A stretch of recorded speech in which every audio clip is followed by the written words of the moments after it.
Hi guys, అందరికీ నమస్కారం. నేను మీ నాగార్జున కొక్కంటి. టుడే వీడియోలో గల్ఫ్ దేశాలైనటువంటి Saudi Arabia, Dubai, Kuwait, Qatar, Muscat, Bahrain ఇటువంటి దేశాలకు పని చేసేదానికి వెళ్ళే వాళ్ళు వీసా వచ్చిన తర్వాత మెడికల్ టెస్ట్ అయితే ఖచ్చితంగా చేసుకోవాలి. సో మెడికల్కి వెళ్ళినప్పుడు మెడికల్ రిజల్ట్స్ కోసం చాలా వరకు వెయిట్ చేస్తూ ఉంటారు. మార్నింగ్ మెడికల్ టెస్ట్ టైప్ చేసుకుంటే ఈవినింగ్ టైంలో రిజల్ట్స్ వస్తుంది. సో ఆ రిజల్ట్స్ కోసం ఏజెంట్కి ఫోన్ చేసి లేకుంటే ఫిట్ అయ్యారు అన్ఫిట్ అయ్యారు అనేది కొంచెం కంగారు పడుతుంటారు. అటువంటి వాళ్ళు వఫీద్ అనే వెబ్సైట్ అయితే గమ్కా అనే సెంటర్ ప్రొవైడ్ చేసింది. దాంట్లో అపాయింట్మెంట్ తీసుకోవచ్చు, రిజల్ట్స్ అక్కడే చూసుకోవచ్చు. సో ఆ వఫీద్ అనే వెబ్సైట్లో మన పాస్పోర్ట్ డీటెయిల్స్ ఎంటర్ చేసి లేకుంటే ఏదైతే మెడికల్కి సంబంధించి అక్నాలజ్మెంట్ రిసిప్ట్ ఉంటుందో ఆ నెంబర్ అయినా ఎంటర్ చేసి మన యొక్క మెడికల్కి సంబంధించి ఫిట్ అయ్యారా అన్ఫిట్ అయ్యారని చూసుకోవచ్చు. సో ఒకసారి వీడియోకి వెళ్ళి చూద్దాము.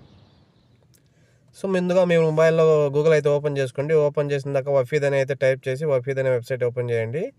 ఓపెన్ చేసి ఇక్కడ వ్యూ మెడికల్ రిపోర్ట్స్ అని ఉంది, అక్కడ క్లిక్ చేయండి. అక్కడ పాస్పోర్ట్ నెంబర్ కానీ లేకుంటే వఫీద్ అక్నాలజ్మెంట్ నెంబర్ కానీ ఇచ్చేసి నేషనాలిటీ సెలెక్ట్ చేసుకొని మీరైతే మీ రిజల్ట్ అయితే చెక్ చేసుకోవచ్చు. ఇదండి వీడియో కానీ నచ్చినట్టయితే ఒక లైక్ కొట్టండి, అలాగే ఛానల్ సబ్స్క్రైబ్ చేసుకోండి. Thank you, bye bye.